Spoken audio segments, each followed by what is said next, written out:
എല്ലാവർക്കും നമസ്കാരം. Welcome to super notes. ഇന്നലെ റെയിൽവേ ഒരു നോട്ടീസ് പുറത്തുവിട്ടിട്ടുണ്ടായിരുന്നു. വെസ്റ്റേൺ റെയിൽവേയുടെ ഭാഗത്ത് നിന്നാണ് ഇന്നലെ ഒരു ഷോർട്ട് നോട്ടീസ് വന്നിരിക്കുന്നത്.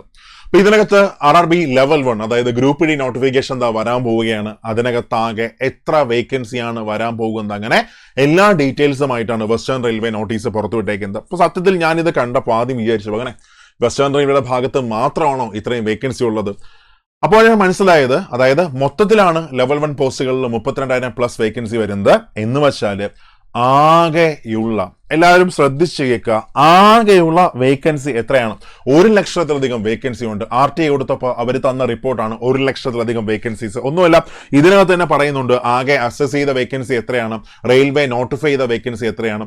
ആകെ ഉള്ള വേക്കൻസിയുടെ 4.1% മാത്രം എന്ത് ചെയ്തിട്ടുള്ളൂ, റെയിൽവേ നോട്ടിഫൈ ചെയ്തിട്ടുള്ളൂ. ഞാൻ നിങ്ങൾക്ക് അത് കാണിച്ചു തരാം. ഓക്കെ, അപ്പൊ ഇപ്പൊ നമ്മൾ നോക്കുകയാണെങ്കിൽ റെയിൽവേ വേക്കൻസി മൊത്തം റിപ്പോർട്ട് ചെയ്യുന്നത് എങ്ങനെയാണ്? OIRMS പോർട്ടലിലാണ് എന്ത് ചെയ്യുന്നത്, റിപ്പോർട്ട് ചെയ്യുന്നത്. ഓക്കെ, അപ്പൊ ഇതിനകത്ത് എല്ലാ റെയിൽവേ സോണുകളും, then അത് കഴിഞ്ഞ നെക്സ്റ്റ് വൺ അടുത്ത എല്ലാ RRBസും, then അത് കഴിഞ്ഞ പ്രൊഡക്ഷൻ യൂണിറ്റും എല്ലാം തന്നെ ഇതിനകത്താണ് എന്ത് ചെയ്യുന്നത്, വേക്കൻസി മൊത്തം റിപ്പോർട്ട് ചെയ്യുന്നത്. അപ്പൊ അതിന്റെ ഡീറ്റെയിൽസ് ആണ് എന്ത് ചെയ്തേക്കുന്നത്, താഴെ തന്നേക്കുന്നത് ആകെ എത്ര വേക്കൻസിയാണ് ആകെ ഉള്ളത്. അപ്പൊ അതിനകത്ത് തന്നെ കുറെ പോസ്റ്റുകളിൽ ഇപ്പോൾ നോട്ടിഫിക്കേഷൻ വരത്തില്ല എന്നും എന്ത് ചെയ്യുന്നുണ്ട്, റെയിൽവേ പറയുന്നുണ്ട്. എന്ത് സംഭവിച്ചു? എനിക്ക് വലിയ ഡൗട്ടായിരുന്നു എന്താണ് സംഭവിച്ചത്. അപ്പോൾ ഞാൻ നമ്മുടെ ഫ്രണ്ട്സായ റെയിൽവേയിൽ വർക്ക് ചെയ്യുന്ന കുറച്ച് സീനിയർ പോസ്റ്റിൽ ഇരിക്കുന്ന ആൾക്കാരോടൊന്ന് ചോദിച്ചായിരുന്നു, എന്താ അവിടെ പ്രശ്നം, എന്തുകൊണ്ട് ഇത്രയും സംഭവിച്ചു. അപ്പോൾ അവർ കുറച്ച് പറഞ്ഞ മറുപടി ഇങ്ങനെയാണ്. അത് ഞാൻ നമുക്ക് ലാസ്റ്റ് എന്ത് ചെയ്യാം, അത് എക്സ്പ്ലെയിൻ ചെയ്യാം.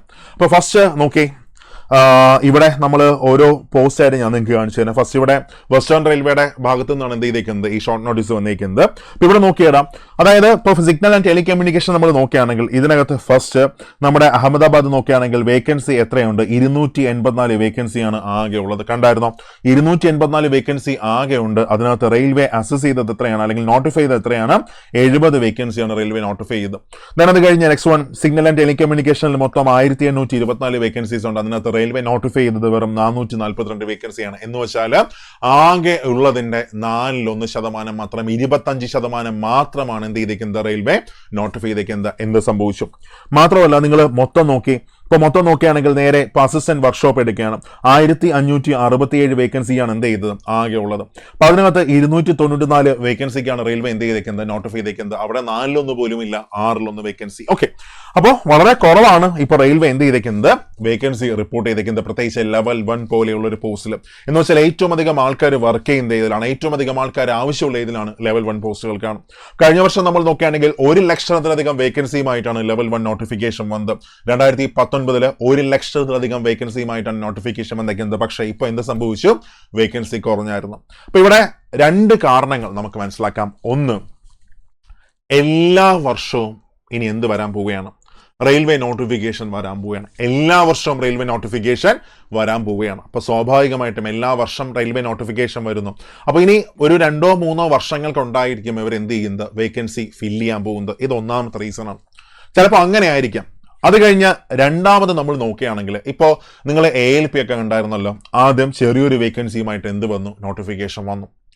അതിനുശേഷം എന്ത് ചെയ്തു, വേക്കൻസി എന്ത് ചെയ്തു, കൊണ്ടങ്ങ് കൂട്ടിയായിരുന്നു. ഏതാണ്ട് 2 മടങ്ങ് എന്ത് ചെയ്തു, വേക്കൻസി കൂട്ടിയായിരുന്നു. ഇപ്പൊ കഴിഞ്ഞ 2019 നോട്ടിഫിക്കേഷൻ തന്നെ നോക്കുകയാണെങ്കിൽ ആദ്യം വന്ന കട്ട് ഓഫിനെക്കാളും ഒരുപാട് താഴ്ത്തി എന്ത് ചെയ്തു, വീണ്ടും പല പോസ്റ്റുകളിലും കട്ട് ഓഫ് താഴ്ത്തിക്കൊണ്ടുവന്നു. ആൾക്കാർ എന്ത് ചെയ്യാനുള്ള, കിട്ടാനില്ല. ഇപ്പൊ ടെക്നീഷ്യൻ നോട്ടിഫിക്കേഷൻ നോക്കുകയാണെങ്കിൽ തന്നെ വീണ്ടും എന്ത് ചെയ്തു, ഒരു നോട്ടിഫിക്കേഷൻ വിളിച്ചു, വീണ്ടും അവർക്ക് എന്ത് ചെയ്യാൻ പറ്റും, അപ്ലൈ ചെയ്യാൻ പറ്റും. മീൻസ് വേണ്ടത്ര ആൾക്കാർ എന്ത് ചെയ്യുന്നില്ല, കിട്ടുന്നില്ല. അപ്പോൾ 2 സാധ്യതകൾ നമുക്കിവിടെ പ്രതീക്ഷിക്കാം. ഒന്നുകിൽ ഇനി അങ്ങോട്ട് എന്ത് ചെയ്യും, വേക്കൻസി അങ്ങ് കൂടും. അത് കഴിഞ്ഞ രണ്ടാമത്തെ പോസിബിലിറ്റി, എല്ലാ വർഷവും നോട്ടിഫിക്കേഷൻ എന്ത് ചെയ്യാൻ പോവുകയാണ്, വരാൻ പോവുകയാണ്. അപ്പോൾ 2-3 വർഷങ്ങൾ കൊണ്ടായിരിക്കും അവർ എന്ത് ചെയ്യാൻ പോകുന്നത്, ഫില്ല് ചെയ്യാൻ പോകുന്നത്. ഇതാണ് 2 സാധ്യതകൾ എന്തുകൊണ്ട് വേക്കൻസി കുറഞ്ഞു. അപ്പൊ നിങ്ങൾക്ക് തോന്നും, അയ്യോ ഞാൻ വേക്കൻസി കുറവല്ലേ, ഇനി പഠിച്ചിട്ട് കാര്യമുണ്ടോ, തുടങ്ങണോ, ഇതൊക്കെ നമ്മളെ കൊണ്ട് പറ്റുമെന്നല്ല, വേക്കൻസി കുറവാണ്. ഇപ്പൊ താഴെ കമൻസ് മൊത്തം വരും, റെയിൽവേ അങ്ങനെയാണ്, അങ്ങനെയൊക്കെ പറഞ്ഞ് കമൻസ് വരും. മക്കളെ, എനിക്ക് എല്ലാവരോടും പറയാനുള്ളത്, ഇപ്പോൾ ഉള്ള കാര്യം നമ്മൾ ഉള്ള പോലെ പറയും. ഇപ്പോൾ റെയിൽവേ വേക്കൻസി എങ്ങനെയാണ്, കുറവാണ്. പക്ഷേ നമ്മൾ ജോലി മേടിക്കേണ്ടത് ആരുടെ ആവശ്യമാണ്, റെയിൽവേയുടെ ആവശ്യമാണോ?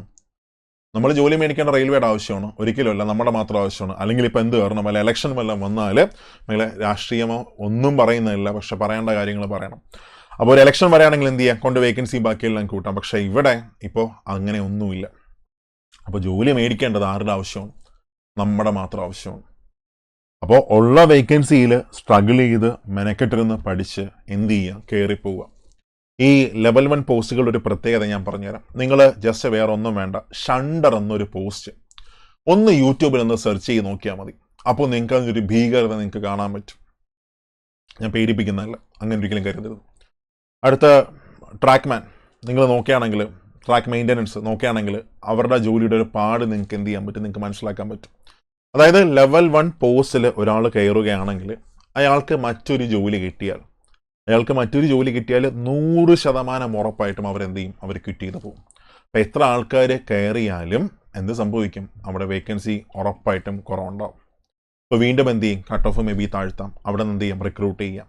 അപ്പോൾ നിങ്ങൾ ആ ഒരു പോസിബിലിറ്റി മാത്രം എന്ത് ചെയ്യുക. ഇപ്പം എന്നോട് ചോദിക്കുകയാണ് റെയിൽവേ ലെവൽ 1 പോസ്റ്റ് ഉണ്ട്, ദെൻ PSCയുടെ ഒരു LD ജോലിയുണ്ട്, ഏത് ചൂസ് ചെയ്യണം, സാലറിയും ബാക്കിയെല്ലാം കൂടുതൽ ലെവൽ 1 ആണ്, ഒരു ഡൗട്ടും ഇല്ല. പക്ഷേ കുറച്ചും കൂടെ സന്തോഷം ഏതായിരിക്കും, LD ആയിരിക്കും. ഇതാണ് എല്ലാവരോടും എന്ത് ചെയ്യുന്നത്, എല്ലാവരും എല്ലാവരുടെയും കേസും പറയുന്നില്ല, ഞാൻ പറയുന്നത് ഇങ്ങനെ പറയത്തുള്ളൂ. 2 ജോലി നിങ്ങൾക്ക് കിട്ടി, സാലറി LDക്ക് കുറവാണ്, പക്ഷേ ഏതാ ചൂസ് ചെയ്യാം, LD ചൂസ് ചെയ്യാം. മറ്റത് ഇച്ചിരി പാടാണ്. പക്ഷേ ഒരു ജോലി അത്യാവശ്യമാണ് എന്ന് ചിന്തിക്കുന്നവർക്ക് ലെവൽ 1 ഏറ്റവും മികച്ചൊരു ഓപ്പർച്യൂണിറ്റിയാണ്. മാത്രമല്ല നിങ്ങൾക്ക് ഉയർന്ന ക്വാളിഫിക്കേഷൻ ഉണ്ടെന്ന് സങ്കല്പിക്കാം. നിങ്ങൾ ഡിപ്ലോമ ഹോൾഡറാണ്, അല്ലെങ്കിൽ നിങ്ങൾ BTech ഹോൾഡറാണ് സങ്കല്പിക്കുക, ഡിപ്ലോമ ഹോൾഡറാണ്, BTech ഹോൾഡറാണ്. അങ്ങനെയാണെങ്കിൽ നിങ്ങൾക്ക് എന്ത് ചെയ്യാൻ പറ്റും, നിങ്ങൾക്ക് പ്രൊമോഷൻ എഴുതി മേലോട്ടുള്ള പോസ്റ്റുകൾ എന്ത് ചെയ്യാൻ പറ്റും, പെട്ടെന്ന് പോകാൻ പറ്റും. അവസരങ്ങൾ വളരെ വളരെ വളരെ കൂടുതലായിരിക്കും അവിടെ വരുമ്പോൾ. ഓക്കെ, അപ്പോൾ ഒരു ജോലി നമുക്ക് കിട്ടിയേ പറ്റത്തുള്ളൂ, അതിനുവേണ്ടി പഠിച്ചു തുടങ്ങിയേ പറ്റത്തുള്ളൂ. അപ്പോൾ അങ്ങനെയാണെങ്കിൽ വേക്കൻസി നോക്കിയിരിക്കരുത്. അങ്ങനെയൊക്കെ പറഞ്ഞിരുന്നാൽ നമ്മൾ പഠിക്കത്തില്ല. ഇതൊക്കെ ഇങ്ങനെ പറഞ്ഞു നടക്കുന്ന, അറിയോ വേക്കൻസി കുറവാണ്, നിങ്ങൾ അപ്ലൈ ചെയ്യരുത്, ബാക്കി പറഞ്ഞു നടക്കുന്നവർക്ക് എന്ത് ചെയ്യും, സർവീസിൽ കയറി അങ്ങ് പോകും, ജോലിക്ക് കയറി അങ്ങ് പോകും. അവിടെ ആര് മാത്രം ലാസ്റ്റ് ശശിയാവും, നമ്മൾ മാത്രം അങ്ങ് ശശിയായിട്ട് മാറും. ഓക്കെ, ക്ലിയർ ആണ്, ആ ഒരു ഇത് നിങ്ങൾക്ക് മനസ്സിലായി. മാത്രമല്ല റെയിൽവേ മറ്റു കുറച്ച് കാര്യങ്ങളും എന്ത് ചെയ്യുന്നുണ്ട്, പറയുന്നുണ്ട്. അതായത് ആകെ വേക്കൻസി ബാക്കിയെല്ലാം പറയുന്നുണ്ട്. പക്ഷേ ഇനി അങ്ങോട്ട് കുറച്ച് പോസ്റ്റുകൾ എന്ത് കാണത്തില്ല, റിക്രൂട്ട്മെൻറ്റ് കാണത്തില്ല എന്ന് പറയുന്നുണ്ട്. ഇപ്പോൾ ഉദാഹരണം പറഞ്ഞാൽ നമ്മുടെ hospital assistant deport source, general assistant Porter commercial, assistant catering, അങ്ങനെയൊക്കെ പറഞ്ഞുകൊണ്ട് കുറച്ച് പോസ്റ്റുകൾ എന്ത് കാണത്തില്ല, ഇനി അങ്ങോട്ട് റിക്രൂട്ട്മെൻറ്റും എന്ത് ചെയ്യത്തില്ല, കാണത്തില്ല. അതും എന്ത് ചെയ്യുന്നുണ്ട്, പറയുന്നുണ്ട്. ഓക്കെ, ദെൻ അത് കഴിഞ്ഞാൽ ടോട്ടൽ വേക്കൻസി വന്നിരിക്കുന്നത് 32,438 വേക്കൻസിയാണ് ആകെ വന്നേക്കുന്നത്. 32,438 വേക്കൻസി. ഓക്കെ, ഇനി എന്ന് നോട്ടിഫിക്കേഷൻ പ്രതീക്ഷിക്കാമെന്ന് ചോദിച്ചാൽ നമുക്ക് നോട്ടിഫിക്കേഷൻ പ്രതീക്ഷിക്കാൻ പറ്റുന്നത് ഈ ഡിസംബർ അവസാനം നമുക്ക് എന്ത് ചെയ്യാം, നോട്ടിഫിക്കേഷൻ പ്രതീക്ഷിക്കാം. അതായത് ഡിസംബർ അവസാനം ഒരു ഡേറ്റ് ഇട്ട് വരുന്നു, ഇന്ന ദിവസം മുതൽ അപ്ലൈ ചെയ്യാം, ജനുവരിയിലെ X ദിവസം മുതൽ അപ്ലൈ തുടങ്ങാമെന്ന് പറഞ്ഞായിരിക്കും എന്ത് വരുന്നത്, നോട്ടിഫിക്കേഷൻ വരുന്നത്. അപ്പോൾ മനസ്സിലാക്കുക, ജോലി മേടിക്കേണ്ടത് നമ്മുടെ മാത്രം ആവശ്യമാണ്, അല്ലാതെ വേക്കൻസി കുറവാണ്, ഒരാൾക്ക് ജോലി കിട്ടാൻ ഒറ്റ വേക്കൻസി മാത്രം മതി. ഞാൻ നിങ്ങളെ ഡീമോട്ടിവേറ്റ് ചെയ്യുന്നതല്ല, ഇത് പഠിക്കരുത് ബാക്കി അങ്ങനെയൊക്കെ ഞാൻ പറഞ്ഞുകൊണ്ടിരുന്നാൽ ഞാൻ നിങ്ങൾക്ക് ജോലി കൊണ്ടുവരുമോ, ഒരിക്കലും ഇല്ല. അല്ലെങ്കിൽ പറയുന്നവൻ ജോലി കൊണ്ടുവരുമോ, ഒരിക്കലും ഇല്ല. ഒരാൾക്ക് ജോലി കിട്ടാനായിട്ട് ഒരു വേക്കൻസി മാത്രം മതി, അവിടെ എഫേർട്ട് മാത്രം കൊടുത്താൽ മതി. ഇപ്പോഴത്തെ ഈ വേക്കൻസി, എൻ്റെ അഭിപ്രായത്തിൽ ഇപ്പോഴത്തെ ഈ വേക്കൻസി ബാക്കി ഒന്നും നിങ്ങൾ നോക്കേണ്ട ആവശ്യമില്ല, ഇതൊക്കെ എന്ത് ചെയ്യും, കൂടും. ഒരു കാര്യമാണ് ഞാൻ പറഞ്ഞുതരാം, ഇനി അങ്ങോട്ട് എല്ലാ വർഷവും റെയിൽവേയുടെ നോട്ടിഫിക്കേഷൻ വരാൻ പോവുകയാണ്. അപ്പോൾ 5 വർഷത്തിന് ശേഷമാണ് ഒരു ലെവൽ 1 നോട്ടിഫിക്കേഷൻ ഇപ്പോൾ വന്നേക്കുന്നത്. ഇപ്പോൾ വേക്കൻസിയുടെ അവസ്ഥ ഇതാണെങ്കിൽ അടുത്ത് വരാൻ പോകുന്ന നോട്ടിഫിക്കേഷനിൽ എന്തായിരിക്കും അവസ്ഥ, നിങ്ങളൊന്ന് ചിന്തിച്ചു നോക്കെ. എല്ലാ വർഷവും നോട്ടിഫിക്കേഷൻ വരുന്നു, അപ്പോൾ ഇത്ര വേക്കൻസി കാണത്തില്ല. ഇതിൻ്റെ ചിലപ്പോൾ 4 പോലും എന്ത് കാണത്തില്ല, വേക്കൻസി കാണത്തില്ല. ഓക്കെ, അപ്പോൾ ഇതാണ് ഏറ്റവും മികച്ച അവസരം എന്ന് പറഞ്ഞാൽ എന്ത് ചെയ്യുക, നിങ്ങൾ പഠിച്ചു തുടങ്ങുക. അപ്പോൾ നിങ്ങൾക്ക് കുറച്ചും കൂടെ നല്ലൊരു അസിസ്റ്റൻസ് നിങ്ങൾക്ക് വേണമെങ്കിൽ നമ്മുടെ ഗ്രൂപ്പ് Dയുടെ ബാച്ച് നമ്മൾ ജനുവരി 1 നമ്മൾ സ്റ്റാർട്ട് ചെയ്യുകയാണ്. ഗ്രൂപ്പ് Dയുടെ ബാച്ച്, അതായത് പോസിറ്റീവായി ചിന്തിക്കുന്നവർക്ക് മാത്രം, അല്ലാതെ വേക്കൻസി കുറവാണ് കിട്ടത്തില്ല അങ്ങനെയൊക്കെ പറഞ്ഞിരുന്നാൽ കിട്ടത്തില്ല തന്നെയാണ്. നമ്മളെ കൊണ്ട് പറ്റും, നമ്മളെ കൊണ്ട് നേടിയെടുക്കാൻ പറ്റും, അങ്ങനെ ഒരു കോൺഫിഡൻസ് ഉണ്ടെങ്കിൽ നിങ്ങൾക്ക് നമ്മുടെ ബാച്ചിൽ നിങ്ങൾക്ക് എന്ത് ചെയ്യാം, നിങ്ങൾക്ക് ജോയിൻ ചെയ്യാം. ജനുവരി 1 നമ്മുടെ ഗ്രൂപ്പ് Dയുടെ തകർപ്പൻ ബാച്ച് നമ്മൾ സ്റ്റാർട്ട് ചെയ്യണം. സോ പ്രിപ്പയർ ചെയ്യാം. ദെൻ അത് കഴിഞ്ഞാൽ വേക്കൻസി ഒന്നും നോക്കണ്ട, എന്ത് ചെയ്യുക, പ്രിപ്പയർ ചെയ്യാം. നിങ്ങൾ NTPC ഗ്രാജുവേറ്റോ അണ്ടർ ഗ്രാജുവേറ്റോ അപ്ലൈ ചെയ്തെങ്കിൽ അവർക്ക് നിങ്ങൾക്ക് എന്ത് ചെയ്യാൻ പറ്റും, താഴെ ഇതും നിങ്ങൾക്ക് അപ്ലൈ ചെയ്യാൻ പറ്റും, അല്ലേ? എന്ന് വെച്ചാൽ ഒരേ സിലബസ് ആണ് വരുന്നത്, മാർക്ക് ഡിസ്ട്രിബ്യൂഷൻ മാത്രമേ എന്തേ ഉള്ളൂ, വ്യത്യാസമുള്ളൂ. അപ്പോൾ NTPC പഠിക്കുന്ന ഒരു കുട്ടിക്ക് എന്തിനു വേണ്ടി പ്രത്യേകിച്ച് എഫേർട്ട് കൊടുക്കേണ്ട ആവശ്യമില്ല, ഗ്രൂപ്പ് Dക്ക് പ്രത്യേകിച്ച് എഫേർട്ട് കൊടുക്കേണ്ട ആവശ്യമില്ല. ഉണ്ടോ? ഇല്ല. കാര്യം സിലബസ് എന്താണ്, സെയിം ആണ്, മാർക്ക് ഡിസ്ട്രിബ്യൂഷൻ മാത്രമേ മാറത്തുള്ളൂ. മാത്രമല്ല ലെവൽ 1 പോസ്റ്റിന്റെ പ്രത്യേകത ഒരൊറ്റ പരീക്ഷ മാത്രമേ കാണത്തുള്ളൂ, അല്ലാതെ NTPC പോലെ 2 പരീക്ഷ കാണത്തില്ല, ഒറ്റ എക്സാം മാത്രമേ എന്ത് ചെയ്യത്തുള്ളൂ, കാണത്തുള്ളൂ. അപ്പോൾ ഒറ്റ പ്രിപ്പറേഷൻ, ഒരുപാട് ജോലി, എല്ലാ വർഷവും നോട്ടിഫിക്കേഷൻ വരാൻ പോവുകയാണ്. ഓക്കെ, അപ്പോൾ വർക്ക് ചെയ്യുക. ബാക്കി കൂടുതൽ ഡീറ്റെയിൽസ് നമുക്ക് എന്ത് ചെയ്യാം, വരുന്ന സമയത്ത് തന്നെ നമുക്ക് അപ്ഡേറ്റ് ചെയ്യാം. അപ്പോൾ പെട്ടെന്നുള്ള നോട്ടിഫിക്കേഷൻ അങ്ങനെയൊക്കെ അതിന് നിങ്ങൾ നമ്മുടെ ടെലിഗ്രാം ചാനൽ എന്ത് ചെയ്യുക, ഒന്ന് ഫോളോ ചെയ്തേക്കാം. നമ്മുടെ ചാനൽ ഒന്ന് എന്ത് ചെയ്യുക, ഒന്ന് സബ്സ്ക്രൈബ് ചെയ്തേക്കുക. So thank you all.